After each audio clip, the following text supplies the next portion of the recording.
avtomobilini kamyob svetinden getirdi yine. Hurmatli obunachilarimiz X70 Plus avtomobili. Avtomobilimize propan gaz ham qo'yilgan, pokoleniya propan. Bir qator ko'rsatib o'tamiz, davraklab ko'rsatib o't. Svetini biladigan bo'lsa kommentariyada yozib o'tinglar. X70 Plus 7 mesta. Kojali salon. Hamma funksiyalari ishlab turibdi. Toza mashin, bir qo'liga salonni olib mingan, 30 000 kilometr yurib turibdi. 7 mesta mashinamiz. Panorama lyuklari bor. Xullas dimzo'r, propandan, benzindan bosaverasizlar.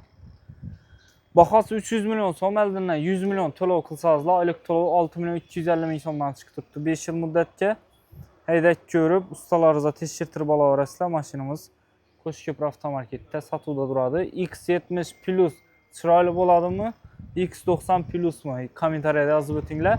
Menimcha X70 Plus ko'rinish jihatdan dimzo'r, dim chiroyli bo'lib turadi. Ayniqsa ishini sveti bu mashina tushadi ekan, to'g'risini aytganda. Chiroyli bo'lib turibdi. Hammaga nasib etsin shunday mashinalarni minish, bundan ham zo'rlarni minish. Like bosib, kommentariyada o'z fikrlaringizni yozib qoldirasizlar. Rahmat, sog' bo'lasiz.